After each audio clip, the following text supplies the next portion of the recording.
Hola, soy Fernando Pérez de la Cátedra de Histología y Embriología de la Facultad de Ciencias Médicas de la Universidad Nacional de Rosario.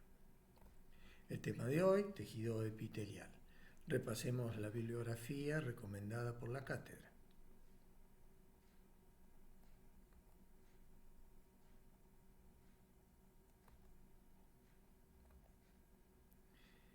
Bien, consideramos 4 tejidos básicos, los tejidos epiteliales, conectivos, musculares y nerviosos. Definamos el primero, el tejido epitelial.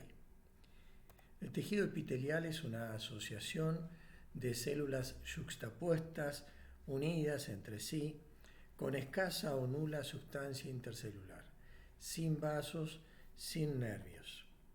Por lo tanto, aquí en la imagen vemos que como si fueran baldosas, las células contactan entre sí sin dejar resquicios, sin dejar espacios tanto para vasos ni para nervios.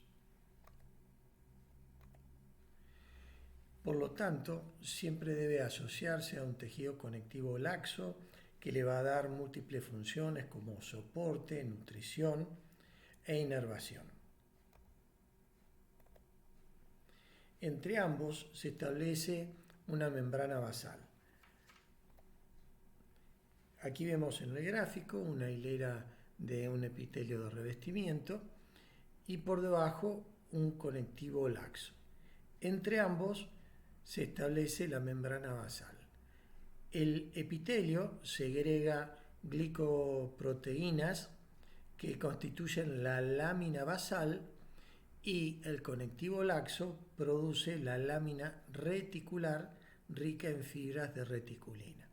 Entonces, entre la lámina de glicoproteínas, la lámina basal, más la lámina reticular, se produce o constituye la membrana basal.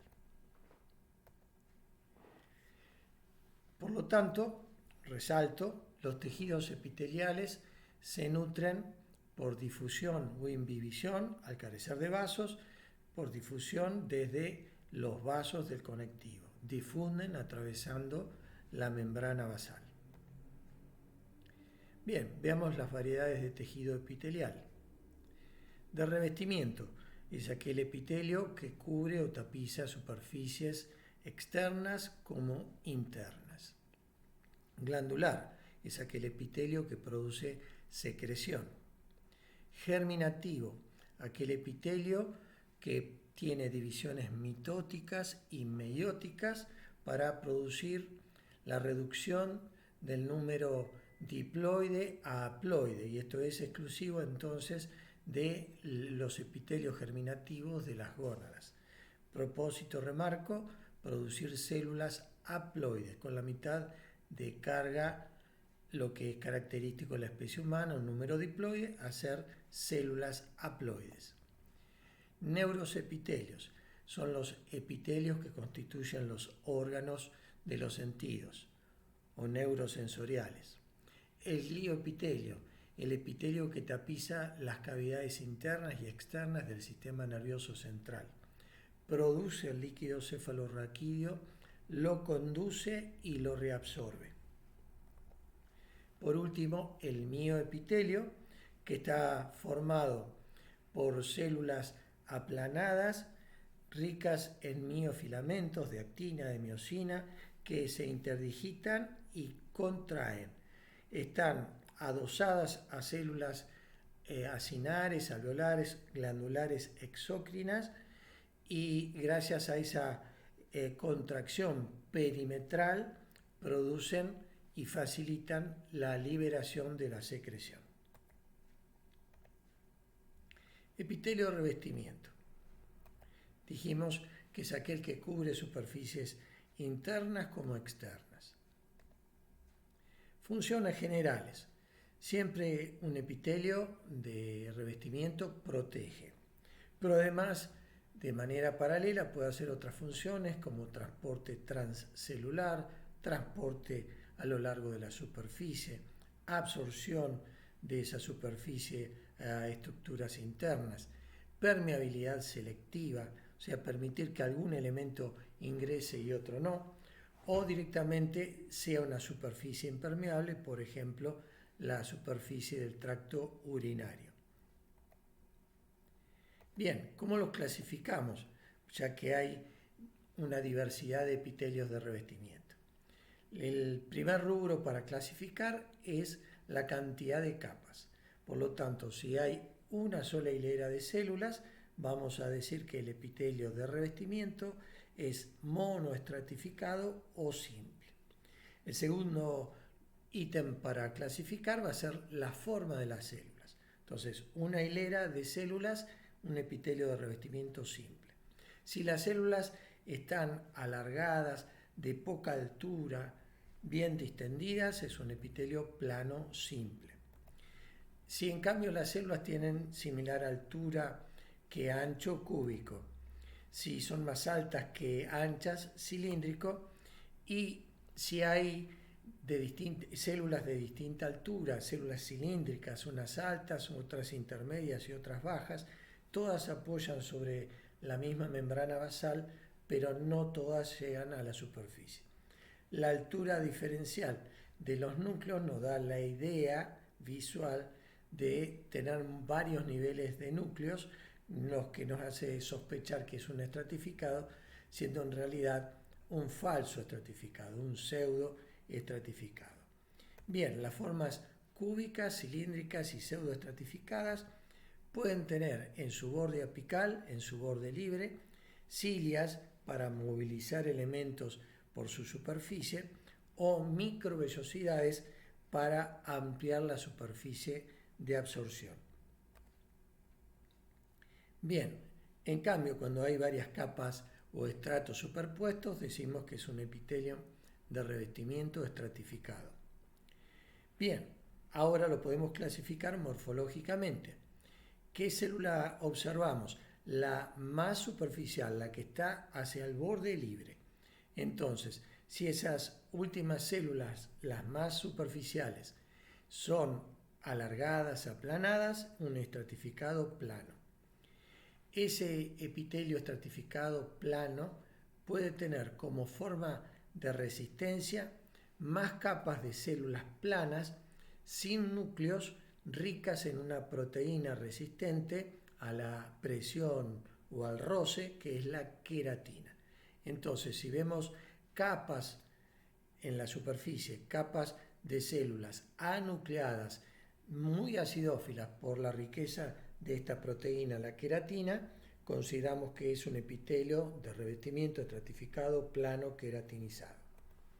Si solo es plano y no tiene queratina, no queratinizado. Luego, esas células en superficie pueden ser, en vez de plano, cúbico o cilíndrico, o en realidad una cuarta forma, que es una célula globulosa, esferoidal, vesiculosa, que se trata de un epitelio estratificado pero de transición. Perdón, este epitelio de transición es un epitelio que, a diferencia del estratificado plano, el volumen de la base a la superficie apical va aumentando de tamaño, va aumentando el diámetro de las células, siendo las más superficiales gigantes, redondeadas, esferoidales, como les relaté. Esto es característico de los epitelios urinarios. Ya lo ampliamos. Bien, esos epitelios de transición están acompañados de una condensación proteica en el borde externo, en el borde contra la membrana, en el lado externo del citoplasma, pero dentro de las últimas células, lo que se denomina condensación ectoplasmática. Esto le da impermeabilidad a los epitelios de transición, y esto es importante ya que la orina, al ser deleteria, no puede absorberse. Entonces, toda la superficie con epitelios de transición del aparato urinario tienen condensación ectoplasmática. Bien, Decíamos que una sola hilera de células era un epitelio de revestimiento simple. Si vemos varias capas superpuestas, un epitelio estratificado. Clasificándolo por la forma, células alargadas horizontales, un epitelio plano, altas como anchas, cúbico, altas, más altas que delgadas, más altas que anchas, cilíndricas. Y aquí vamos a ejemplos de cortes histológicos, en este caso obtenido con bicrómica, con hematoxilina e eosina. Tenemos el corte de un vaso arterial y desde la luz hacia la periferia observen estos núcleos aplanados que tienen un hilo de citoplasma. Esto es una sola hilera de células epiteliales, una adherida a la otra en sentido horizontal, disponiéndose, miren, observen la margen posterior o contraria, que tienen otro epitelio plano simple. Otro vaso con más aumento y vean los núcleos aplanados y un halo muy delgado citoplasma. Un epitelio de revestimiento plano simple. Los epitelios planos simples caracterizan a los vasos sanguíneos y linfáticos. En cambio, un epitelio cúbico simple, un epitelio de revestimiento cúbico simple, como vemos aquí en las dos imágenes, a la izquierda caracteriza los conductos, un corte longitudinal a la izquierda, corte transversal a la derecha. Conductos excretores, quiere decir que transportan secreción. Lo característico, un epitelio cúbico simple. Vean, en ambos cortes la altura es similar al ancho celular. Epitelios de revestimiento cúbico simple. Otros cortes transversales de conductos tapizados por un epitelio de revestimiento cúbico simple. Cambio aquí tenemos un epitelio glandular de tipo acinoso y aquí un conducto que tiene mayor diámetro y entonces las células tratan de ser algo más altas. No llegan a ser cilíndricas con núcleos todavía redondeados. Esto es un cúbico denominado alto. Bien, ahora en la nueva imagen vemos una estructura plegada, tapizada totalmente por un epitelio, una sola hilera de epitelio de revestimiento, cilíndrico simple, que en el centro tiene conectivo laxo. Vean los vasos capilares, pequeños vasos tapizados por un epitelio plano simple. Bien, ese epitelio cilíndrico simple de superficie muestra células más angostas y altas y más angostas, con núcleos ovoideos y verticales que nos dicen que el diámetro mayor es el vertical. Aquí con más aumento, otro epitelio cilíndrico simple. Aquí un tercer ejemplo de epitelio cilíndrico simple que realiza vellosidades. Va y vuelve ese epitelio que tiene células caliciformes que por ahora no nos interesan, pero vemos que las células son altas y más angostas. Células cilíndricas, un epitelio cilíndrico simple. Aquí otro ejemplo de epitelio cilíndrico simple y vean hacia el borde una zona más densa, más rica, teñida en este borde apical que me hace sospechar que se trata de una especialización del borde. Cuando están, obviamente si no es con microscopio electrónico no puedo tener la certeza, pero al ver una buena cantidad de preparados me hace sospechar que sean microvellosidades. Insisto, la certeza con microscopía electrónica. Bien, Cuando vemos un epitelio cilíndrico, pero que tiene múltiples núcleos a distinto nivel, a distinta altura, que nos da la idea como si tuviera varias capas, vean el gráfico, células más bajas, células medianas y células más altas. Entonces, todas apoyan sobre la membrana basal, por lo tanto, se considera un epitelio simple. Pero como simula ser un epitelio con varios niveles, como si fuera estratificado, se lo denomina pseudoestratificado. El pseudo siempre es más alto que el cilíndrico, por lo tanto, el pseudoestratificado siempre es cilíndrico. Aquí tenemos un ejemplo, algo cortado de manera oblicua, pero vean, múltiples núcleos, ¿sí?, que están uno al lado del otro, ubicados a distinta altura, que me dice que es pseudoestratificado. Y hacia el borde apical veo otra formación específica del borde apical. En este caso, como los veo más separados y más nítidos, no en esa banda difusa, sospecho que son cilias. Insisto, el diagnóstico de certeza con microscopía electrónica. Aquí con más aumento, núcleos a distinta altura, pero a los lados, otro pseudoestratificado cilíndrico. Bien, vamos a los estratificados. Tenemos muchas capas de células superpuestas, muchos estratos. Esto nos dice un epitelio de revestimiento estratificado. Lo normal y la mayoría de las veces los epitelios estratificados son planos, con excepciones, zonas de transición de un epitelio a otro, por ejemplo, en la parte de la uretra, de la vejiga, parte un epitelio de transición y debe terminar en el meato urinario en un epitelio estratificado plano. Bien, vamos a tener un epitelio estratificado cilíndrico, un epitelio estratificado cúbico, hasta llegar a un estratificado plano.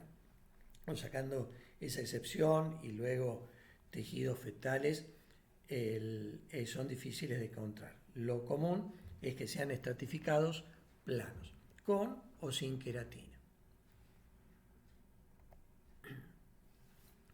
Bien, en la imagen de la izquierda vemos un epitelio de revestimiento estratificado plano y vean, las últimas células muestran núcleo en la superficie. Eso significa que es un estratificado plano no queratinizado. En cambio, en la imagen de la derecha observo células más rosadas, más naranjas, más acidófilas, algo desprendidas que van perdiendo el núcleo. Esto es característico de la queratina. Otra imagen de un epitelio estratificado, vean la superposición de los núcleos, la transformación y pérdida de volumen hacia la superficie. Vemos células cilíndricas, poliédricas o cúbicas, poliédricas y planas, sin queratina. En cambio aquí veo un epitelio con muchas capas, muchos estratos, que va modificándose su forma y perdiendo el volumen. Y estas últimas células que por accidente en la técnica de preparación se desprenden, ¿sí? Esto es la queratina. Normalmente están adosadas. Estas células queratinizadas son parte del epitelio, células que se cargaron de queratina, se hicieron de poco volumen, células planas, y han perdido el núcleo y los organoides. En el polo opuesto, en el lado basal, vemos estas irregularidades, estos avances, invasiones del tejido conectivo, y se trata de las papilas. Las papilas acercan capilares y terminales nerviosas a los estratos más superficiales. Entonces, si todo el epitelio estratificado tuviera este ancho, esta cantidad de células, las células superficiales tendrían menos nutrientes En cambio, gracias a estas papilas, este avance conectivo, vean los capilares contra la membrana basal, vean, hay menor distancia para nutrir estas células más superficiales. Entonces, en resumen, clasifico un epitelio de revestimiento estratificado, plano, queratinizado, con papilas.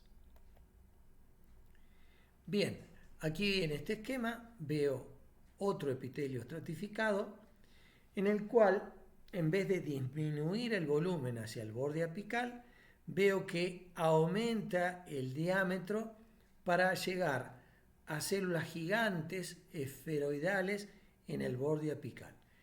Este es el epitelio de transición. El epitelio estratificado plano ya tiene las células aplanadas horizontalmente, por lo tanto, tienen poca posibilidad de ser traccionadas y modificar su forma porque ya están estiradas. En cambio, estas células redondeadas pueden ser traccionadas en sentido horizontal y adaptarse a un estiramiento de la pared.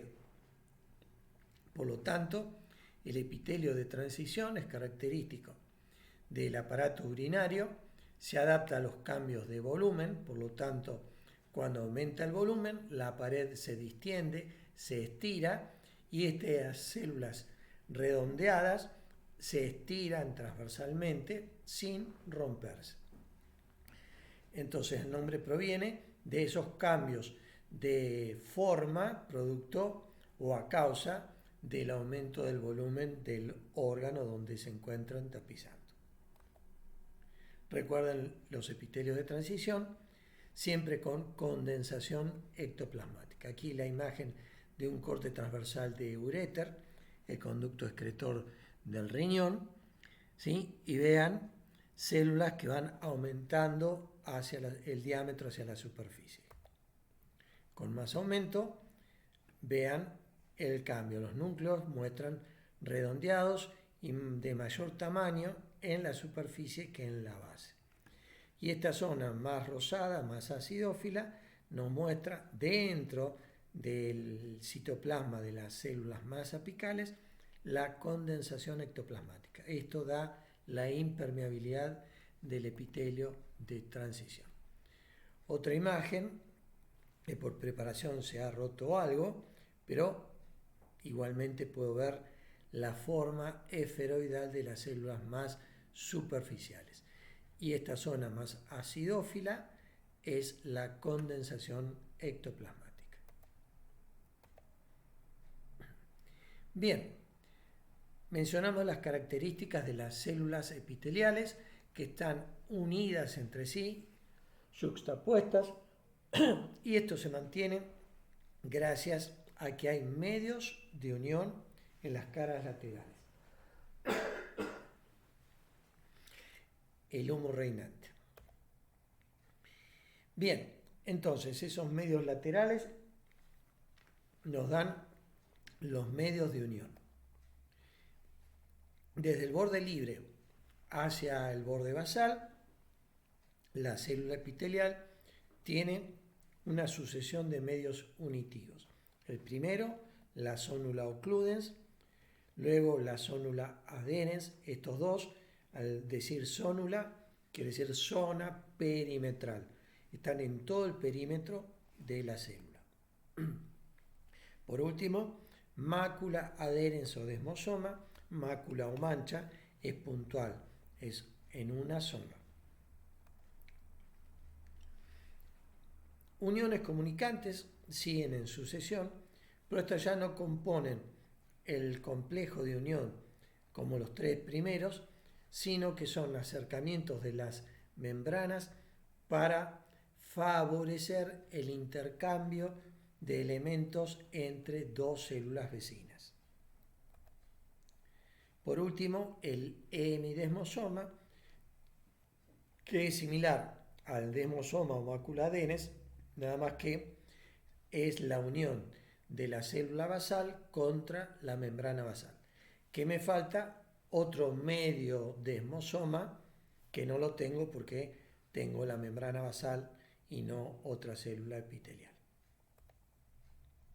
Bien, en el esquema, repito, sonula ocludens, uniones o sónulas adherens, desmosoma o mácula adherens, uniones comunicantes, gap, junction o nexo, y por último, hemidesmosoma. Aquí el mismo esquema, en la imagen de la izquierda, una microfotografía de microscopio electrónico. El 1 nos indica que el intersticio está ocluido, cerrado. Sonula adherens es el único medio que ocluye, que cierra el intersticio, impidiendo que entren elementos o que salga el líquido intersticial. Los otros medios de unión dejan un resquicio por el cual circula el líquido intersticial. El número 2 nos indica la sonula adherens, el 3 de mayor envergadura y es el de mayor fortaleza, el desmosoma. Es puntual, no perimetral como los dos anteriores. Estos tres conforman el complejo de unión. Bien, aquí en detalle, en los esquemas, en las imágenes a la derecha, de las sonula ocludens. Las proteínas de las dos membranas celulares se unen, estrechan el espacio y lo cierran. Las sonula adherens son bandas de proteínas conectadas con el citoesqueleto que emiten proteínas que atraviesan la membrana y se unen a la opuesta, a la adyacente, para establecer lazos de unión. En tercer lugar, el desmosoma o mácula adherens, dije el medio de unión más resistente a la separación, el de mayor fortaleza. Bien, ¿qué tiene? Tonofilamentos a modo de anclas que se insertan en el citoesqueleto, como vemos aquí en las imágenes de la derecha. Tiene una placa proteica en la que se insertan esas proteínas de anclaje y las proteínas de transmembrana. Estas proteínas de transmembrana se unen con las otras de la transmembrana y la placa, cada una con su tonofilamento. Entonces dan un fuerte amarre, reitero, puntual, no perimetral. Uniones gap, junction, unión en hendidura, hasta interdigitación, son todas aproximaciones de las dos membranas para favorecer el intercambio, muchas veces de elementos, en general hidroelectrolítico. Por último, el hemidesmosoma, que es similar al desmosoma, pero una sola cara, porque es el medio de unión de la célula epitelial con la membrana basal. Bien, veamos el borde libre, el borde apical. Allí podíamos encontrar dos tipos de plegamientos o especializaciones. Las cilias, que sirven para desplazar elementos por esa superficie, y como las movilizan, tenemos kinetocilias. El segundo tipo, las microvellosidades, que son plegamientos de la membrana que tienen actina en su interior, pero que no pueden ejercer movimiento. Sí, pasivamente. Las microvellosidades amplían la superficie de absorción, por lo tanto, amplían la capacidad de absorción. Hay dos tipos: ribete en cepillo y chapa estriada. Las microvellosidades entonces pueden ser de distinta altura, largas, pero de distinta altura, ribete en cepillo. Bajas y de igual altura, chapa estriada. Ribete en cepillo está en el tubo contorneado proximal del tubo urinífero renal, chapa estriada en el intestino delgado. Bien, las cilias, digamos, son las activas, cilias o kinetocilias, ¿Y por qué pueden movilizar? Porque pueden sacudirse como si fuera un latigazo. El latigazo de todas las cilias de manera coordinada genera una fuerza peristáltica que moviliza un elemento en la superficie. Bien, aquí una microfotografía electrónica, un esquema en corte longitudinal y un esquema en corte transversal. ¿Qué tenemos? 9 tripletes de microtúbulos en el centríolo, que es el organizador de todo el citoesqueleto, incluso de los microtúbulos que centran las cilias. Las cilias tienen en su interior 9 dipletes o 9 pares más un par central de microtúbulos, todo unido ensamblados con otras proteínas, y esta estructura entonces amarrada al citoesqueleto genera toda una oleada en especie de latigazo. Aquí en la izquierda una imagen tridimensional con microscopía electrónica de barrido, y a la derecha la idea de ondas peristálticas donde se agita todo de manera coordinada esa fuerza de latigazo, luego repta, retoma y vuelve a sacudirse.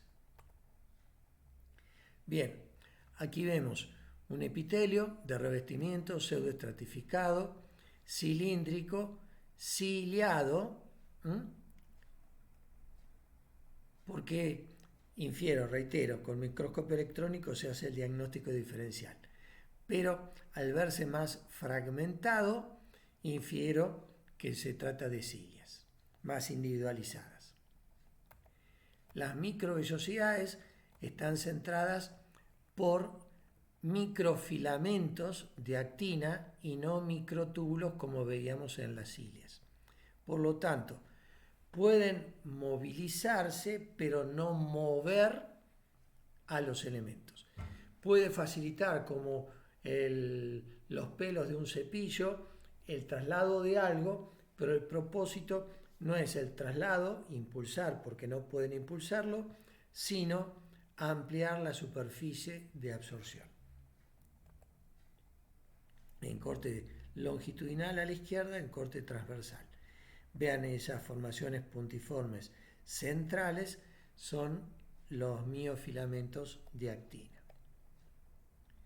Bien, aquí veo otro epitelio cilíndrico simple, y esta homogeneidad del borde me da la idea, puedo inferir, suponer que se tratan de microvellosidades. Bien, pasamos a la segunda variedad de tejido epitelial, a los epitelios glandulares. Habíamos dicho que era el epitelio que elaboraba, sintetizaba sustancias y las exocitaba. Bien, de acuerdo a dónde se libera, a dónde se exocita ese material, lo podemos clasificar en un epitelio glandular exócrino, cuando ese material se vierte hacia una superficie o en un conducto excretor. Entonces, un epitelio glandular exócrino va hacia una superficie o hacia un conducto excretor. En cambio, si va hacia el intersticio y de allí a un capilar sanguíneo, esto se trata de una hormona y es un comportamiento glandular endocrino. Bien, entonces, remarco, el epitelio glandular puede ser exócrino, endocrino, y hay órganos que presentan ambos epitelios, exócrino y endocrino, por lo tanto los consideramos mixtos o anfícrinos. Otra clasificación del epitelio glandular es por el número de células que constituyen la unidad secretora. Tenemos glándulas constituidas por una célula, las glándulas unicelulares. Estas están intercaladas en los epitelios de revestimiento. Y con unidades múltiples celulares, entonces multicelular. El epitelio glandular, entonces, exócrino unicelular. Aquí les muestro imágenes del tracto respiratorio y teñidas de azul turquesa vemos células o glándulas que están constituidas por una célula. Cada una de estas estructuras teñidas con azul turquesa es una glándula caliciforme. Una célula caliciforme o glándula caliciforme. Secreta hacia la luz un moco.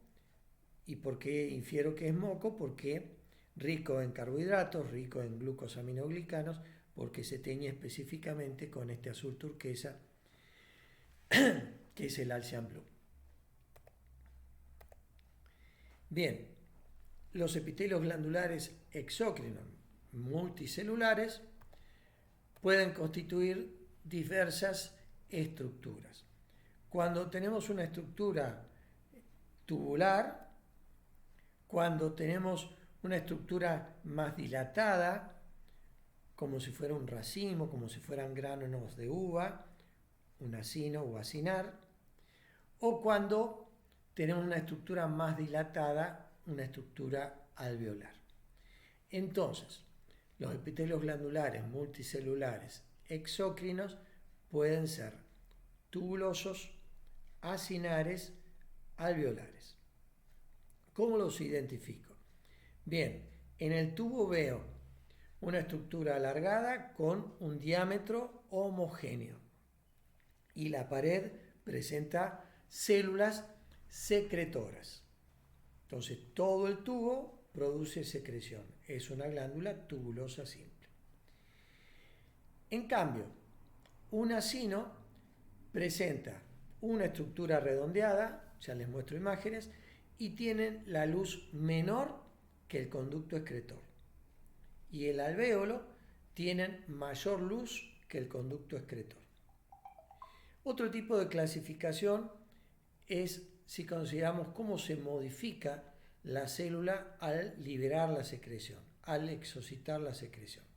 Apócrino, holócrino y merócrino. Bien, aquí esquemas de izquierda a derecha. El primero con una luz homogénea, una glándula tubulosa. El segundo, una glándula tubulosa que tiene un conducto largo que al final se enrolla. Por lo tanto, esta glándula es una glándula túbulo-glomerular. Por ejemplo, una glándula sudorípara de la piel. La tercera, en este esquema, tenemos una estructura redondeada con una pequeña luz menor a la del conducto excretor. Esto es un acino. Y la última de la derecha, una estructura redondeada con una luz mayor a la del conducto excretor. Esto es un alvéolo. Bien, cortes transversales de acinos y sagitales. Primero sagital o longitudinal y este segundo transversal. En cambio, corte sagital de un alvéolo y corte transversal de un alvéolo. El acino produce, sintetiza y exocita la secreción. Es más a demanda, tiene baja capacidad de reserva. En cambio, el alvéolo puede, por tener una abundante luz, almacenar la secreción en la luz. Ejemplos de los acinos podríamos pensar en las glándulas salivales que vierten un bajo volumen por vez de manera continua. Los alvéolos, por ejemplo, los de una glándula mamaria en lactancia, bien, producen continuamente, almacenan, pero liberan, evacúan la secreción tras un periodo de 2 a 3 horas. Bien, la segunda organización de la clasificación había dicho apócrino, holócrino, merócrino. Apócrino, cuando se acumulan vesículas secretorias en el borde apical y la célula pierde ese borde apical porque hace un vuelco masivo con toda la secreción almacenada en esas vesículas.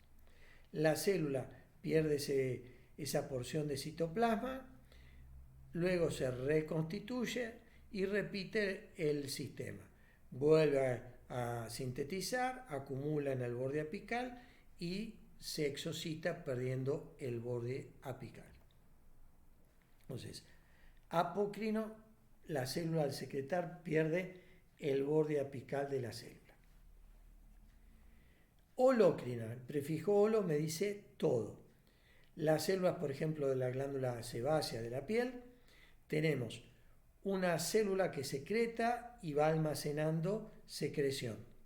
Y luego toda la célula estalla y vuelca la secreción, perdiéndose la célula. Esa célula no vuelve a repetir el ciclo, esa célula se perdió. Es reemplazada por otra célula que se divide mitóticamente, hay una célula madre, se divide mitóticamente y hay una renovación celular que repite el ciclo. Sintetiza y almacena la secreción hasta que estalla. Eso era holócrino. Por último, merócrino es aquella célula que sintetiza y exocita sin modificar ni perder citoplasma. Bien, vamos a ejemplos. Aquí vemos un epitelio cilíndrico simple que se invagina y hace glándulas alargadas, tubulosas. En cambio aquí vemos con distinta incidencia del corte, pero estoy viendo estructuras redondeadas con pequeña luz central, casi imperceptible. Estos son acinos.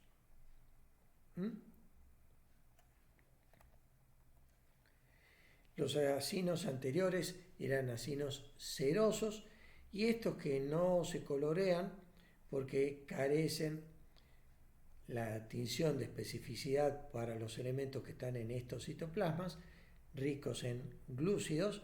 Bien, estos glicosaminoglicanos debieran teñirse, por ejemplo, con Alcian Blue. Entonces, al no tener tinción específica, se ven blanquecinos.